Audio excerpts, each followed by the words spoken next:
Hello, and welcome to another ABI podcast. I'm Amy Quackenboss, the Deputy Executive Director of the American Bankruptcy Institute. Today I'm joined by Professor Jack Williams and Susan Seabury, who along with retired bankruptcy judge Stan Bernstein co-authored ABI's newest publication entitled Admitting Expert Valuation Evidence Before the U.S. Bankruptcy Courts. Our podcast will explore this book and its importance for bankruptcy practitioners. By way of introduction, Jack Williams is a tenured full professor at Georgia State University College of Law and the Center for Middle East Studies in Atlanta. He is also a principal in the Restructuring Disputes and Valuation Advisory Services Group with Baker Tilly Virchow Krause, LLP. Jack is a member of the boards of advisors of the St. John's University School of Law LLM program in bankruptcy and of the ABI Law Review. He is also the Association of Insolvency and Restructuring Advisors Scholar in Residence and served as the inaugural Robert M. Zinman ABI Scholar in Residence in 2001, returning to that post in 2008. In 2009, ABI presented Professor Williams with its annual service award, which honors an ABI member whose contributions over the past year have been extraordinary. He is a fellow in both the American College of Bankruptcy and the Bankruptcy Policy Institute at St. John's University School of Law. Susan is a principal and Forensic Litigation and Valuation Services General Counsel at Baker Tilly in Atlanta. She has over 20 years of experience in financial, forensic, and legal matters, including the preparation of financial analyses and reports on an array of bankruptcy, insolvency, and forensic issues. She has provided financial advisory services to numerous constituencies, including debtors, creditors committees, bondholders, secured creditors, and purchasers. Susan also provided services relating to expert testimony on behalf of both plaintiffs and defendants in multi-billion-dollar litigation and has served as a mediator in highly complex commercial matters and intercreditor disputes. Susan has also authored several articles and books on the role of financial experts in bankruptcy for ABI and other organizations.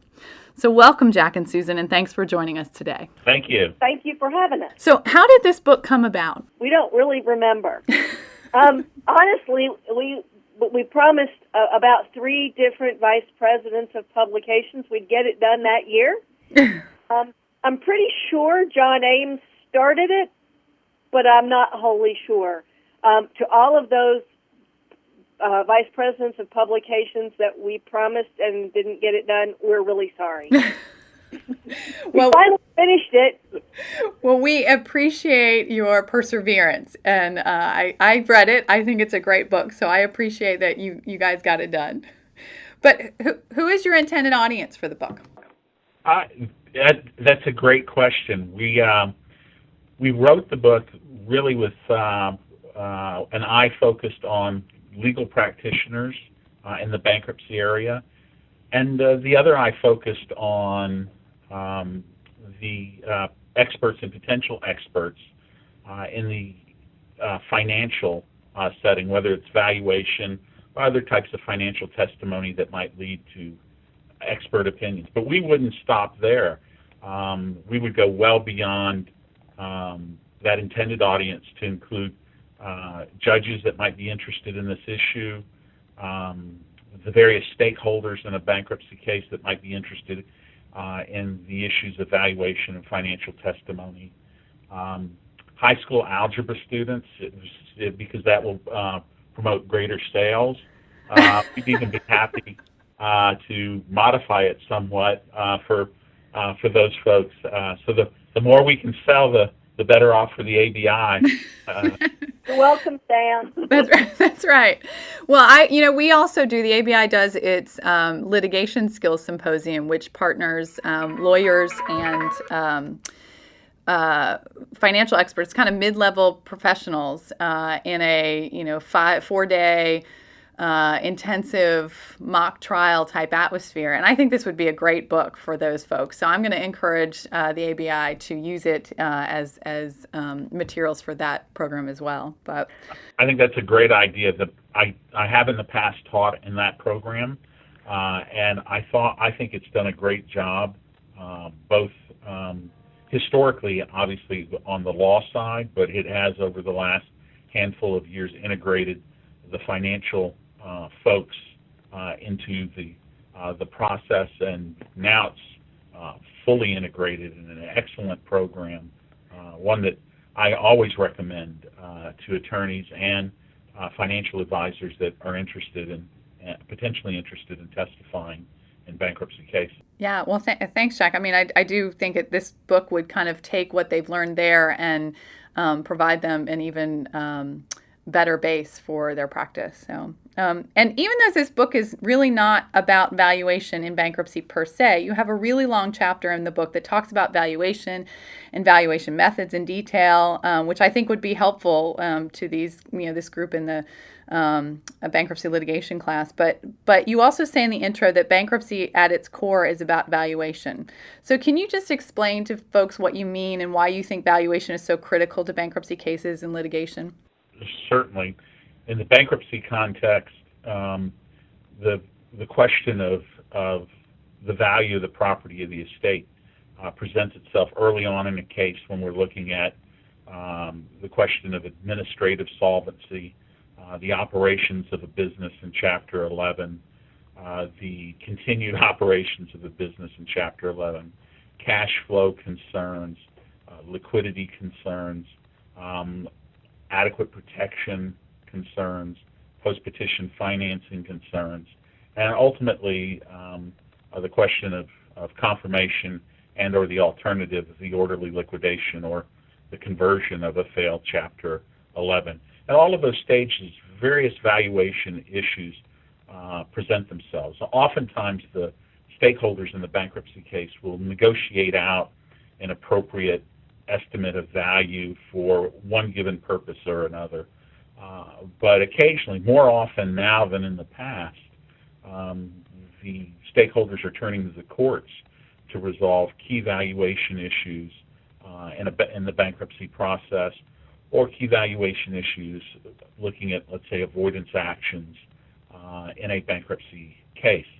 For Chapter 11, most business Chapter 11s that we're looking at on the mid-market to above are really cases involving the conversion of paper that's no longer marketable to paper that is.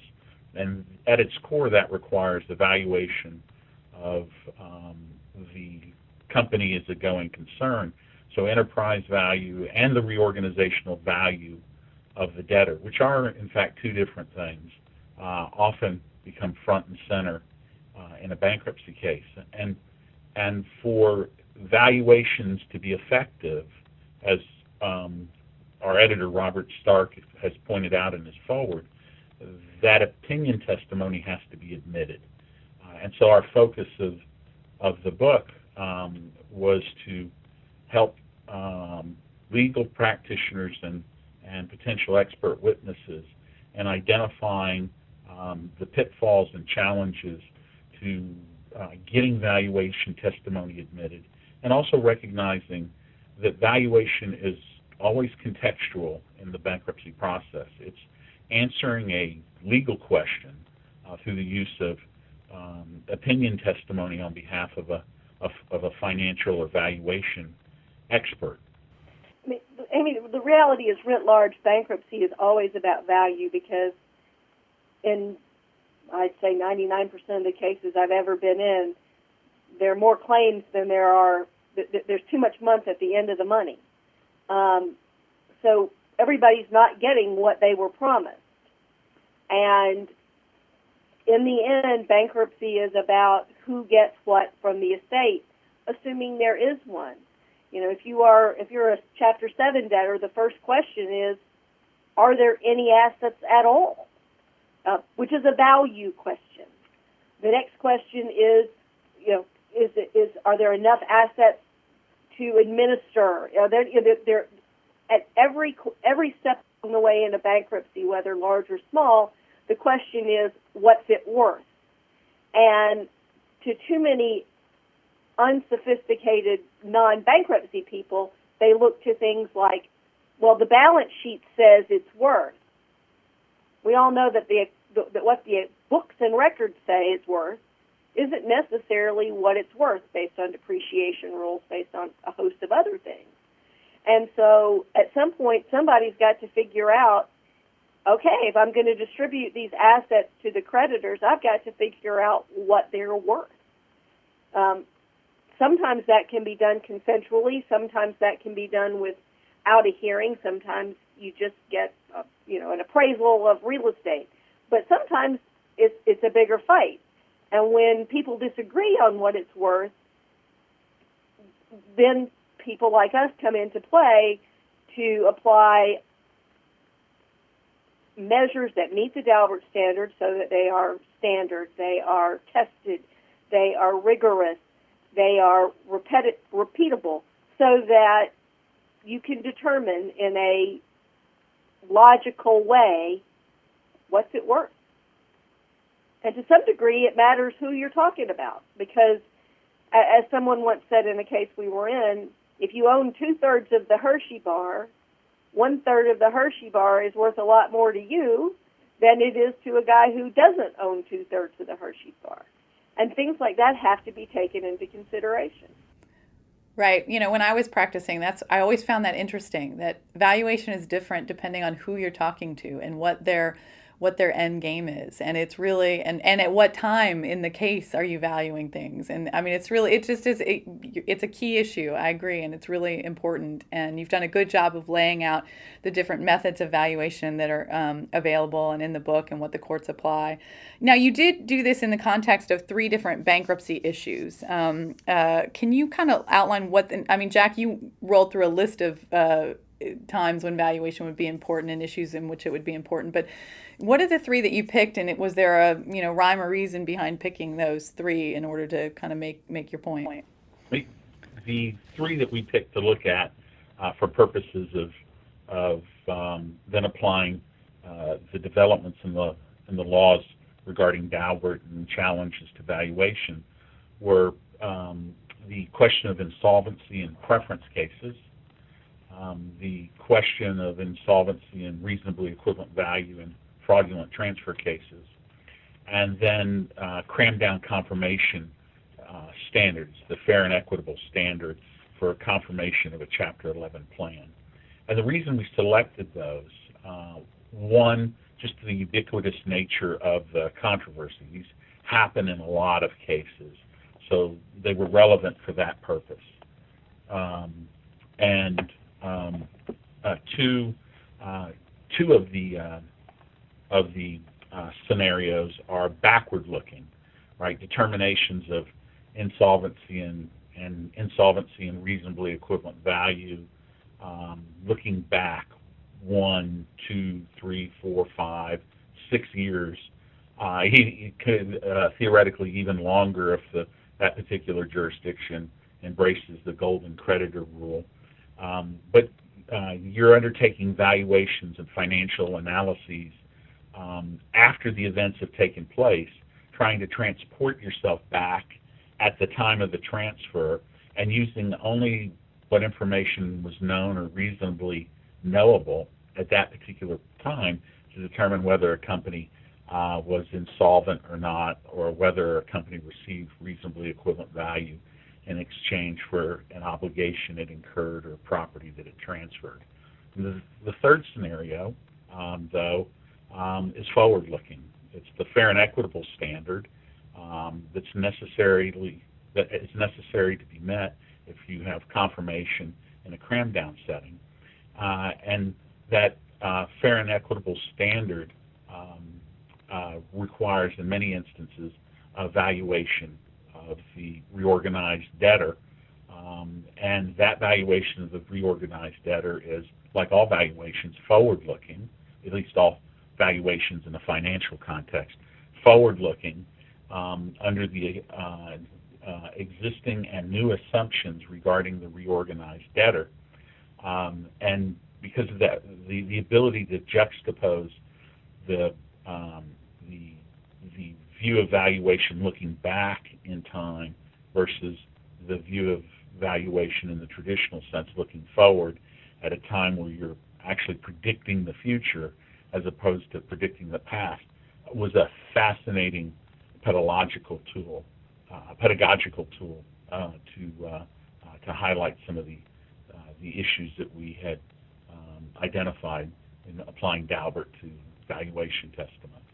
One of the things that we've noticed over time is that when you're doing the test, particularly for fraudulent conveyances, preferences is more of a short time frame to the bankruptcy. But when you're looking at fraudulent conveyances and you're talking about something that happened 2 years ago, it's, sometimes it's hard to put aside what actually happened as opposed and instead look at what you thought was going to happen. Mm-hmm. And that's a key element that we wanted to emphasize, and one of the reasons we chose fraudulent conveyance insolvency is because it is important to not use hindsight, because as we all know, hindsight's 20/20. Yogi Berra, who's my favorite bankruptcy philosopher, once said it's hard to make predictions, especially about the future. And it's also true that it's hard to make predictions, especially about the past. And we're making those predictions about past events without recognizing that that's what the law requires us to do when it transports us back in time, so that we can make a determination of what is known or reasonably foreseeable, even though we know how ultimately, because we're there and we're human beings, how ultimately the drama is going to play out. The company is in bankruptcy and probably suffering severe financial distress in the bankruptcy case. And it's very difficult not to let that color the analysis, but you work really hard to make sure that is not the case because of the requirements of the law and our own financial literature that requires us only to consider the information that was known or reasonably knowable at the time of the transfer. Right, and of course, in bankruptcy cases, unlike in solvent corporation cases, you have an issue of records being missing and not everything together, and you're because you're looking backwards, and you may have management gone and not know where anything is. So when you're applying the Daubert standards to an expert valuation opinion, number one, back up and just remind us what that standard looks at, and what the judges and courts are looking at, and what are some of the big issues that bankruptcy attorneys run into when they're trying to get the evidence into court. Sure. The standard is simple but not simplistic. You articulate it really, I think, this way. The federal rules of evidence generally is designed to get relevant evidence in to the trier of fact, and a subset of keep irrelevant or unsubstantiated evidence out. The subset of evidence that Daubert focuses on is expert testimony, and historically it was thought to mean scientific testimony, but it became fairly clear early on after Daubert in a number of cases that we trace in the book that the Supreme Court would apply the same standards to financial expert testimony. In fact, to all expert testimony. And the idea is that expert testimony is not very useful. In fact, it could be confusing and downright misleading if it doesn't aid the trier of fact. And to aid the trier of fact, expert testimony needs to be relevant and reliable. And the question of relevance is a question of fit. Does the expert testimony address a fact and issue or help answer a legal question in the case? If it does not, for example, if you stipulate as to the insolvency of a company, and now an expert wants to testify on insolvency for purposes of answering the question whether the company is insolvent, well, that's not even going to the trier of fact, so it doesn't help the trier of fact. That's going to be excluded. The second prong, though, and where you get a lot of the litigation in the financial area regarding the Daubert standards, is in the question of reliability. And here, if you think that the requirement here is that the methods are reliable, that the methods are applied reliably to the financial data, and that the opinions are reliable. It's a process-sensitive approach. It looks at inputs, it looks at the model, and it looks at outputs. And the question is, in the end, is it reliable? If it's reliable, then it will help the trier of fact, even if the trier of fact rejects the ultimate opinion. If it is not reliable, then by definition, it doesn't help the trier of fact, because it's simply an unreliable and therefore unsupportable opinion. What we would say in Latin, ipse dixit, right? Just the conclusion, and that the conclusion doesn't help the trier of fact. It's one of the interesting things that we try when we speak at panels or put on workshops to bring to the forefront, and that is that ultimately the trier of fact, and in bankruptcy that's overwhelmingly the bankruptcy judge, could reject your opinion. If there are two experts and one says it's solvent and the other says it's insolvent, or one concludes it's fair and equitable and the other concludes it's not fair and equitable, or whatever, there's going to be a winner and a loser of that issue by the very nature of litigation that goes to judgment. The fact that someone loses doesn't mean that they've somehow failed to meet the Daubert standard. And from an expert's perspective, the fact that your testimony is rejected doesn't mean you didn't do your job. Your client may be upset, the attorneys may not be happy, but the expert's there to help the trier of fact.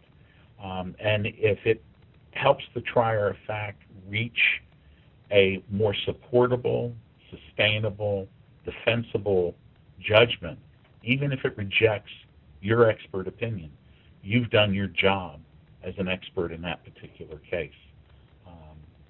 And so we try to make that point throughout the book regarding the application of Daubert to financial testimony in the bankruptcy context. It's still, and I think rightfully so, particularly with the nature of a bench trial without a jury, that it's the exception rather than the rule that valuation testimony is excluded under Daubert.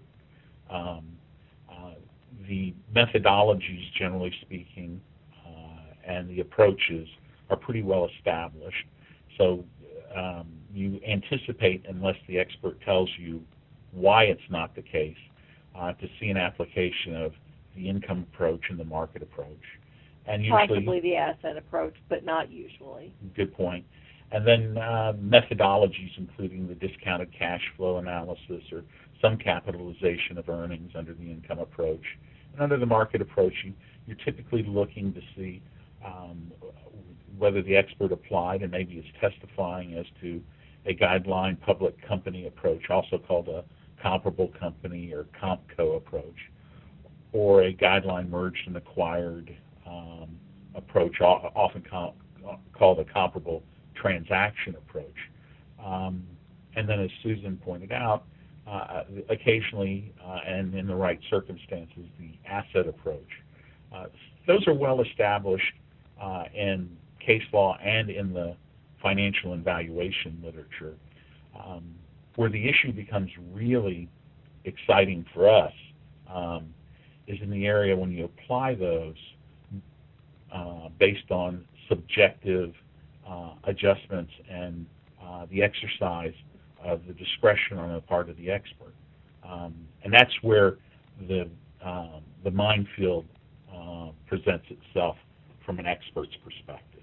Really, one of the things that we try to emphasize in the book, I think, is that Daubert puts a little more of almost a scientific rigor to the evaluation process. I think Jack and I are both old enough to know back in the day when the question, you put somebody on the stand to testify as to the value of real estate, and it was somebody who was an appraiser, and they said it's worth, $100, and the answer was, why? Well, because I know it is.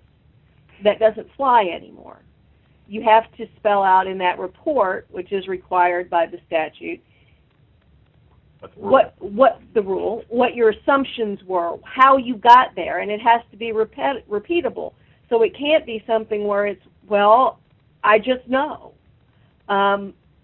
because that can't be tested. Mm-hmm. And I think that's one of the things Daubert adds to the financial area is a little bit more structure. But that point is it's a fascinating one, because there's a difference between conclusory, I just know, and subjective, which means based on my understanding of comparable companies or the industry, or my own experience with these type of situations, the following adjustments would be appropriate.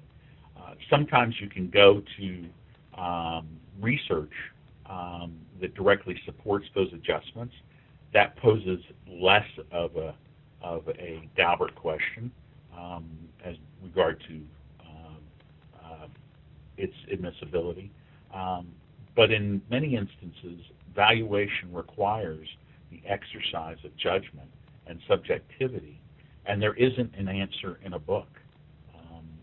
And there, the thesis drawn from, we think, a number of cases that we've identified in the book is that subjective adjustments to valuation are not per se inadmissible under Daubert. In fact, those subjective adjustments to the traditional methods of valuing the company on a going concern, for example, are really at the heart of the credibility and trustworthiness of the expert who's testifying. It goes to why the expert is needed in the first place. Right. If it were simple, straightforward math of it doesn't take an expert to add up all the claims and come to a total. Right. So it's more than math. Evaluation is more than math. There is math in it, but it's more than simple math, and it takes somebody with experience who says, I've looked at these cases, I've looked at 500 oil and gas companies, and they all did X, Y, and Z during this time period. Yes, that's subjective, but it's based on identifiable experience. Right. So as long as the expert can show that he or she has that experience, then the evidence is admitted. It's just whether or not, it's more credible than the expert sitting across who's had maybe 3 times the experience or different experience with different companies. Right. The idea here is that the expert should be able to tie the relevant experience to the relevant adjustment or exercise of judgment. Right. It can't simply be, I know because I know. Right. Right. I have experience and I know because of this and that and so on and so forth. And it really is at the heart of a lot of financial testimony. Most damages models include a subjective component and the exercise of judgment, and virtually all remedies require the exercise of judgment, and valuation, at least in bankruptcy, oftentimes comes in the context of a remedy or has an equitable component to it, because bankruptcy itself is in essence an equitable remedy. I mean, you file a bankruptcy petition, that constitutes under Bankruptcy Code Section 301 what? An order for relief. That is the language of remedy. Bankruptcy is a remedy. I guess its closest cousin would be the interpleader action, right? That we learned back in law school, and most of us will never file unless you do bank work, or insurance work. But most of us will ever do that interpleader action. But the interpleader action looks a lot like bankruptcy, and the equitable antecedents were all driven by the remedial nature of the process to address a specific grievance or concern. And I think we try to place valuation in that context, and throughout that context, judgment and the exercise of judgment are important. Right. And the cool thing about bankruptcy is that even though cases can look the same, there's always something different about them. And that's where the judgment comes into play, I think. Well, and I think that's a very valid point and a very big part of valuation is facts matter. You can't go in and say, well, I looked at these six things, and when you start asking the expert about the facts of the case, they can't say facts don't matter, right. Because they do. Right. All the facts matter. Right. Why did the management project the kind of growth that they projected? Or why didn't management know something was going to happen? Or what kind of planning did they do in the case of the unforeseen? Those kinds of facts matter. Right. Yeah. Yeah. Well, I don't want to take up more of your time. I really enjoyed this conversation. Is there anything else about the book? I mean, when I read the book, it struck me that there are a lot of great cases in the book that talk about, some of these admissibility issues and the Daubert issues. But are there other things anything else that we've missed that you want to just mention to folks, to bring to their attention? I would just say that I'm a teacher at heart. That's what I love to do, and I tried to select the cases along with my co-authors that were great teaching cases. And I think everybody has a right to read cases and misinterpret them for themselves. They shouldn't rely on my interpretation of the cases or Susan's or Judge Stan's interpretation of the cases. I would recommend that if this is something you do or something you're interested in, pulling the cases that we've identified, because we gave a lot of thought to that, the selection of those cases, and read them. Because we're blessed with great bankruptcy judges, people who are very thoughtful and take seriously their role in a very important institution within this country. And they're oftentimes, most often, very careful and thoughtful and deliberate when they address the issues like valuation in a bankruptcy case, because they, as much as anyone else, if not more, recognize the consequences of their action. There will be winners and there will be losers, and it's painful to lose in bankruptcy, and for some people it's very, very painful and maybe not recoverable. Mm-hmm.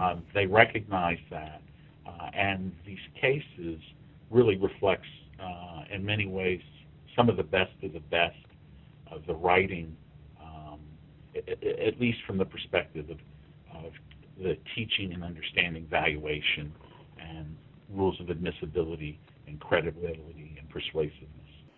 A lot of the cases we picked, I think, show the seriousness with which the judges treat valuation questions and how knowledgeable they are. There have been cases where judges have ruled against me, and I've learned a lot from every one of them. I really have, and